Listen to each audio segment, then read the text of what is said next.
Hey, hello, how do you do? Shady Doorags here, and welcome to another episode of Episode Rundown, where I, Shady Doorags, run down the episodes of Miraculous, Tales of Ladybug, and Cat Noir. And today we're looking at episode, I think it's 25, Antibug. And actually, before I get started, I do want to apologize for any audio that might be weird. I had to get creative with the audio setup. But anyway, we're looking at episode 25, Antibug. And this episode, I really did enjoy this episode a whole lot. There was a lot to enjoy about this episode, but I do have some complaints. It does have its problems. So anyway, this episode starts with Chloe rummaging through her closet trying to find something to wear, which is really weird considering Chloe always wears the exact same outfits. Every character wears the exact same outfit. And normally, that's just a normal thing in cartoons. I just don't like when a cartoon tries to play off like they don't. Most of the time you'll see in cartoons, they'll say something, hey, they wear the same shirt all the time. It's a little ha-ha joke. But like Chloe is supposed to be into fashion. I think it would work better if she wore at least a different jacket every time we saw her or something like that. But that'd be more work. You'd have to render the clothes differently or et cetera, et cetera. So it's really a nitpick, if anything, but there's probably gonna be a lot of nitpicks with this episode, despite where the like meter is. So anyway, it starts with her rummaging through her closet looking for something to wear, and she's talking about things out of season, blah, blah, blah, and then an invisible person attacks her. And immediately this got me interested because it was an immediate rest episode. We generally don't start in the middle of a story with an episode, and that made me, it made me feel relieved because it's different. It's switching it up a little bit.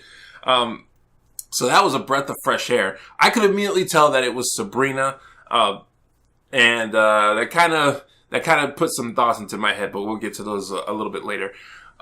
But yeah, she gets attacked by an invisible person. She has this weird thought. She thinks the shoes came to life or something.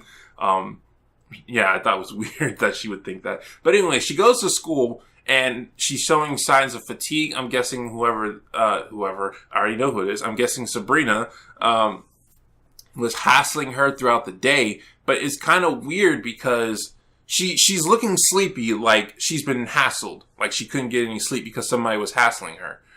But she acts like all these attacks are new. So I thought that was weird.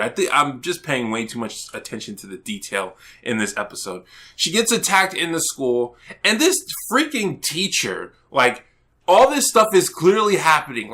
Pens are flying across the room, and the teacher is like, Chloe, take your seat. It's like, you can clearly see she's being attacked. I understand what they were going for. Sabrina's invisible. She can't get in trouble. She's just trying to make Chloe look foolish. But the problem is the way they presented it. They were telling, not showing, basically. The way they presented it was you could clearly see Chloe was getting attacked. So rather than, like I said, the usual stick, they do this differently. Cat Noir and Ladybug, they now have to solve this mystery because they don't know immediately what's happened. And they have to figure out who would want to attack Chloe. And Marinette has this lines where she says, it's going to be harder figuring out who wouldn't want to attack Chloe. And I brought this up before. I'm going to say it again. How many times has Chloe been the cause of an Akuma attack? She has been attacked by so many Akumas, and a good chunk of the ones she's been attacked by have been her directly causing them to come. And I mentioned this also before, in a more mature version of this show, Chloe would probably be in jail because she causes negative emotions. And in that version of the show that exists only in my brain, negative emotions are illegal. So somebody constantly causing Akumas to come. Oh my goodness, the alliteration, that was so accidental. But yeah, somebody doing that, they would be jailed. But anyway, real tangent alert. So anyway, they go to solve this mystery and they talk to Chloe, and Chloe says she can't think of anybody who would attack her because Chloe's delusional. She thinks everybody loves her. She's too delusional, in my opinion. She's way too delusional.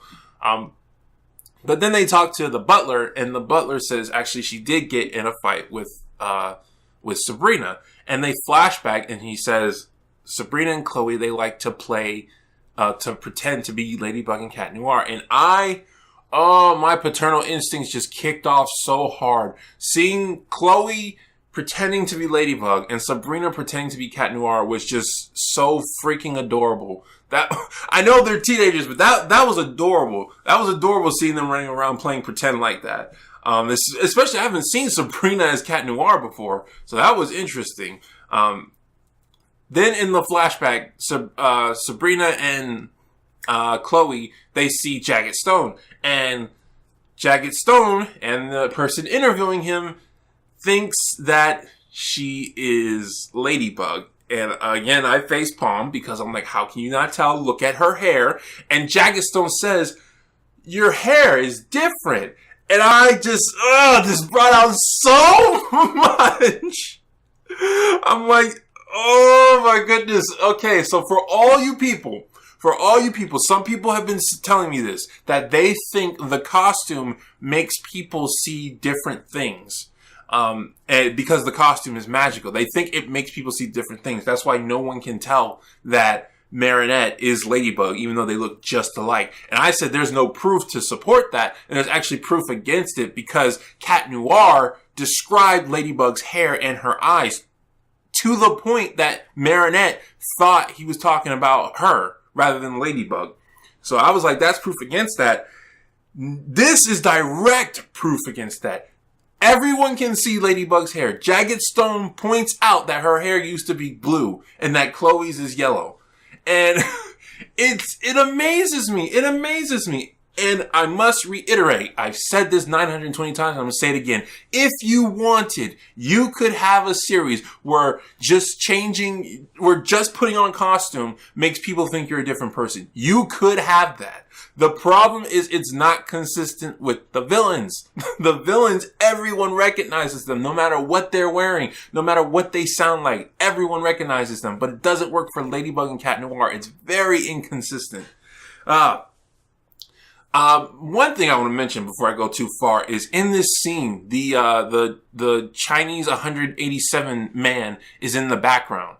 And I don't know if that's supposed to be foreshadowing or anything. I am pretty sure Chloe is going to be the bee Miraculous. And I guarantee you her name's going to be Honeycomb because the bee Miraculous, the trinket is a comb. So I guarantee you her name's going to be Honeycomb.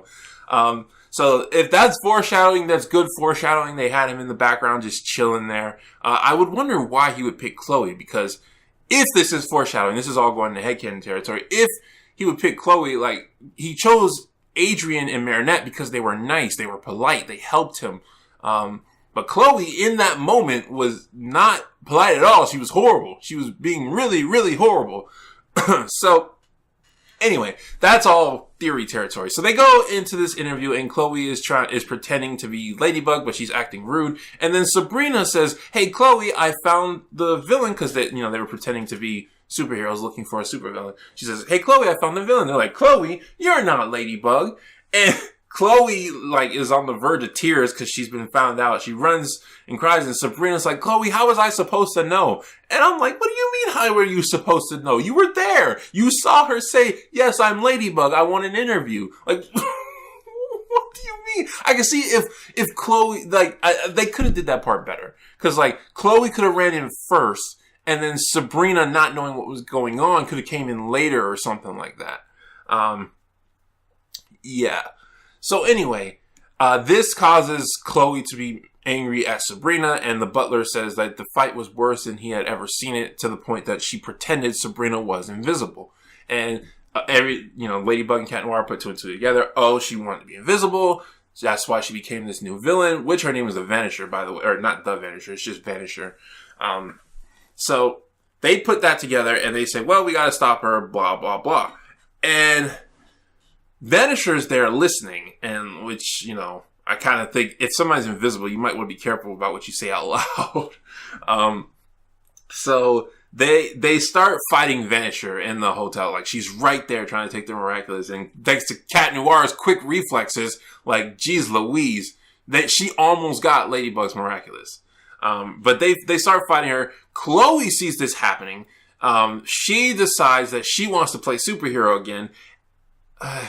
And She opens this back closet to her Ladybug outfit. Okay, here's an issue I have.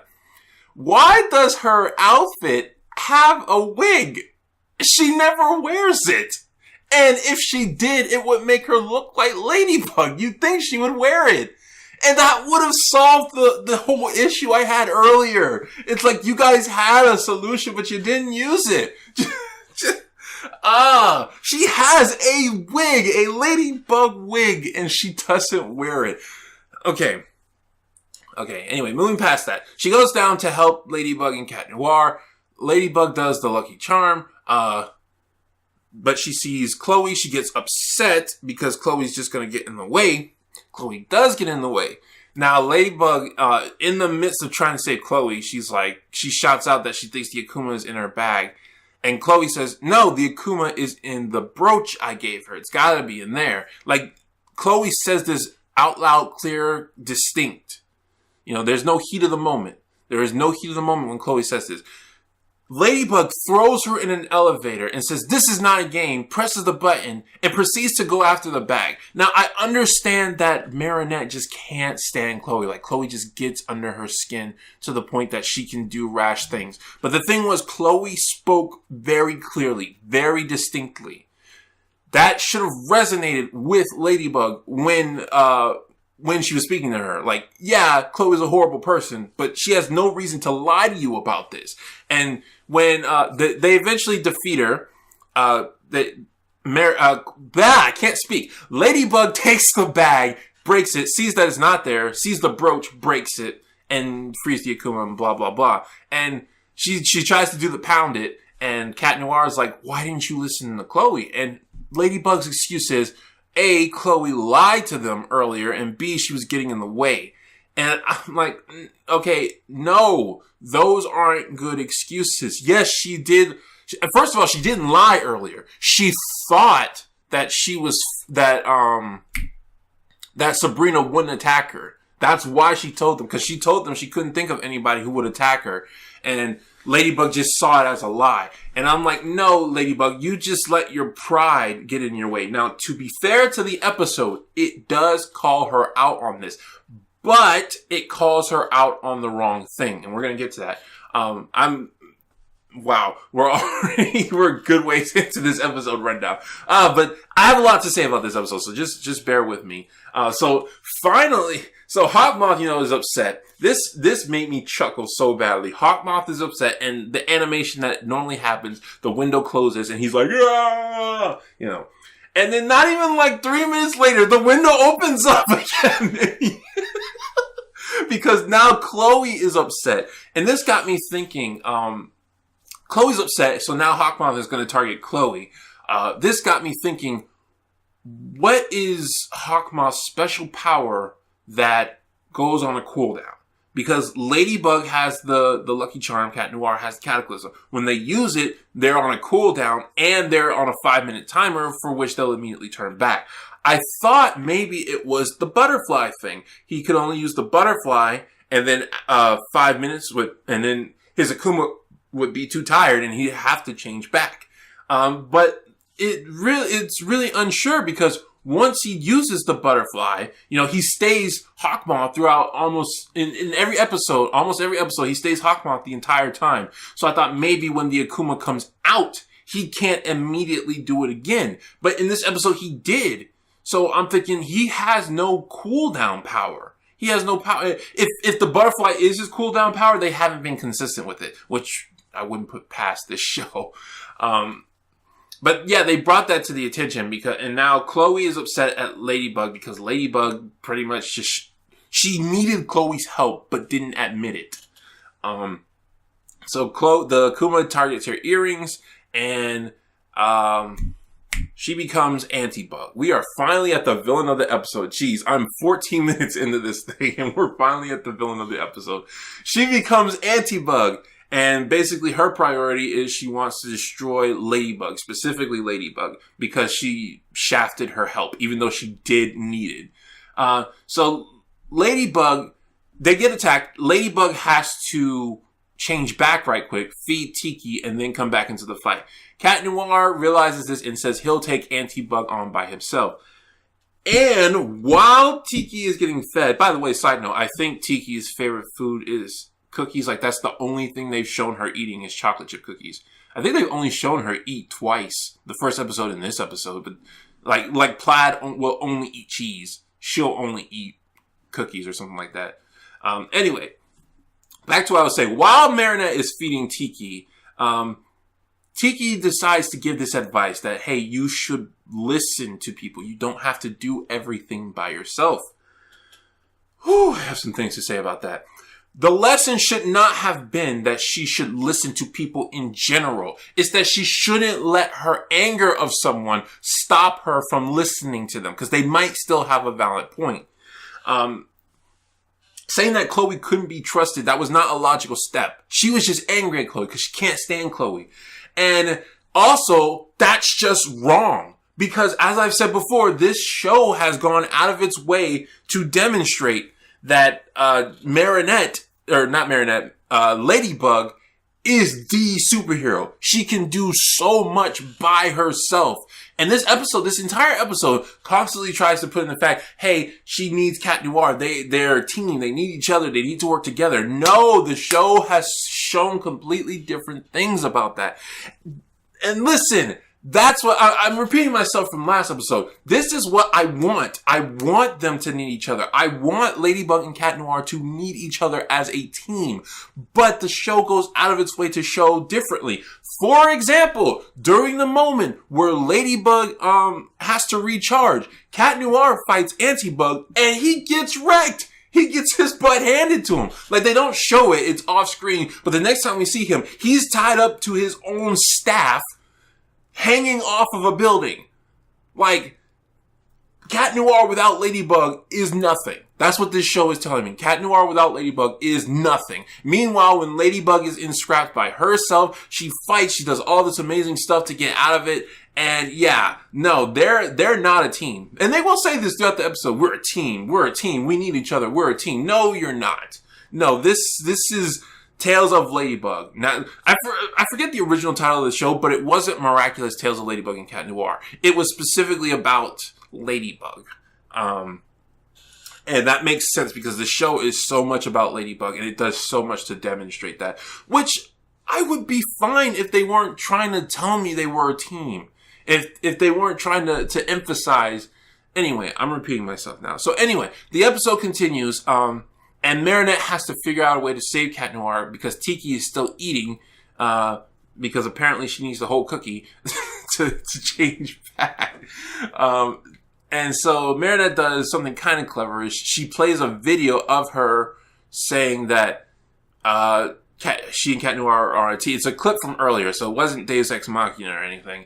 It's a clip from earlier. The only issue I have with it is that during this time, Marinette is talking. She's talking normally, and Chloe can't hear her. But then she plays the video on her phone and Chloe hears her. So I'm like, they have the same voice. And no, don't use that magic excuse. Oh, it's a magical transformation. Maybe she sounds different. No, don't do that. In past episodes, what was that episode? I can't remember. It was the one with the monster that fed off of fear. Cat Noir screamed out. He did it as Cat Noir, and they thought Adrian was talking. And I believe there was another episode too recently with Simon where he did that. Anyway, so many tangents this episode, so many tangents. So she saves Cat Noir by playing the video, and that allows her to stay hidden while saving him. Then she changes back to Ladybug, and she and Cat Noir fight Antibug together. So they fight for a little bit, and Ladybug does her lucky charm. Antibug does the anti-charm. Another problem I have. The anti-charm. Missed opportunity. Huge missed opportunity. Now, we know what the lucky charm does. The lucky charm gives Ladybug an item that will guarantee to get her out of the situation she's in. The anti-charm, I thought, maybe would do the same thing, or it would counter the lucky charm. I thought maybe it would do that. Like, the lucky charm would fix the scratch. And this will be the one time the lucky charm didn't work. Because it reminds me of Spider-Man and Scorpion. I never actually read this myself, but somebody told me this happened with Spider-Man and Scorpion. The reason Scorpion is considered so dangerous to Spider-Man is because scorpions are natural enemies to spiders. So Spider-Man's spider sense would warn him of danger, and Scorpion would be able to react to his spider sense. So Peter had to think like a human rather than a spider in order to defeat it. So that's what I thought the anti-charm was going to be like. I thought it was going to counter the Lucky Charm. Like, she has luck, but the anti-charm has bad luck. No, the anti-charm is just a giant sword that does nothing. It did nothing. It didn't help her win the situation, and it didn't counter the Lucky Charm. So, that made no sense. That made absolutely no sense. So, yeah, she gets defeated, and during this time, they're constantly saying, we're a team. There was one thing that Cat Noir said that I appreciated. Ladybug said, I bet it's in her yo-yo. And I was like, that's a good guess. Cat Noir said, no, it's probably in her earrings because her yo-yo broke earlier. And I was like, actually, that was pretty good attention to detail. And that kind of helps their case of saying, hey, they're a team. They need each other. But when you think about it, I know I'm nitpicking so much, but when you think about it, Cat Noir is not the thinker of the group. I mean, we have seen times where he's been clever, but that's generally what Ladybug does. It's only when they're trying to make a point that he is needed for the group that he suddenly becomes clever. Like in the episode with Reflecta. Only then did he become smart, because they wanted to make a point that Ladybug needed him. So, yeah, I'm going to consider those out of character moments. I mean, I like what happened, but I can't say that they're in character. Cat Noir likes to act. He likes to go. He likes to jump in. Ladybug likes to stop and think. But only when they're trying to make a point do they switch up those roles. So, the Antibug gets defeated, and Ladybug says she's sorry, she should listen to Chloe, which is why I'm kind of forgiving of that whole notion. And Chloe says she'll be Ladybug's #1 fan again, blah, blah, blah, blah, blah. They go back to the school, and Chloe, at the advice of Ladybug, decides to forgive Sabrina. Now, I would like it so much if Sabrina had some value to Chloe. I genuinely want Sabrina to miss when Chloe is gone. There was that one episode where Sabrina did leave Chloe for Marinette, but I don't think they delve into the concept well enough. It was enjoyable to see Chloe do something she knew would make Sabrina happy at the end, even if it was just saying, you can be my servant again. Because I feel like the servant master relationship they have is not really strong. It's way too easy to break. It's way too easy to break. And I say this all the time. I want to like Chloe. I do like Chloe. I like Chloe for artificial reasons, though. I think she has great potential, but I don't think they reach it well enough. This episode kind of delves into that potential because she's showing that she could develop a good relationship with Sabrina, and that she could do something nice for people in her own way, but it doesn't really go too far with it. So, also one quick thing. They do this moment where Ladybug runs past Cat Noir, and they give each other like, yeah, we're a couple eyes. And it's like, that was so forced. So out of nowhere and forced. But anyway, that's the episode. And yes, I did have a lot of nitpicks, but I ultimately did like it. I might even say love. I don't know if I'm going to go way up to love. But I did really like the episode. But it's mainly for artificial reasons. I liked the episode because it was about Chloe. And Chloe's my favorite character in the show right now. And like I said, she's my favorite character for the wrong reasons. It's for very artificial reasons. Because she has potential to be someone a character I really like. I like Chloe a lot because she has what I call the royal mentality. And that's that she feels she deserves the best things in life. Rarity from My Little Pony has that same mentality, which is one of the reasons why I like Rarity. And the reason I like that mentality is because I know people personally, I've grown up with people personally who have that mentality. So I'm attracted to it when I see it in characters. This episode also put together a lot of things that I figured the episode was eventually going to do. Make Chloe an Akuma. I figured they were eventually going to do that. I thought she was going to be mad at Marinette, though, not Ladybug. Make Sabrina an Akuma. I knew they were eventually going to do that, and I knew it was going to be to get revenge against Chloe. And yeah, it put those two together. I didn't expect them to put them together. I thought they would save them both for separate episodes. So all in all, I would say I like, but there are a lot of nitpicks. There are a lot of nitpicks. Objectively, I don't know if I can really put this, say this is a great episode. But you know, that's a whole different thing. Oh, one thing. I also want to point out one thing. When Sabrina was the Vanisher, they used glitter to see her. And she's like, just because you can see me doesn't mean you can defeat me. Your one power is to be invisible. Listen, your one power is to be invisible. If they can see you, yes, they can defeat you.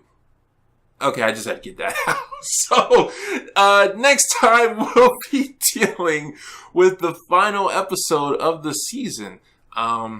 Episode 26. And again, I don't think I'm going to do a reaction to it. Originally, I was going to, but it doesn't seem like anything special. It just seems like another episode. So I'm just going to do an episode rundown. So that is that.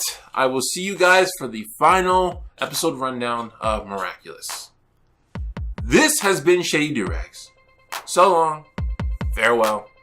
Happy to say.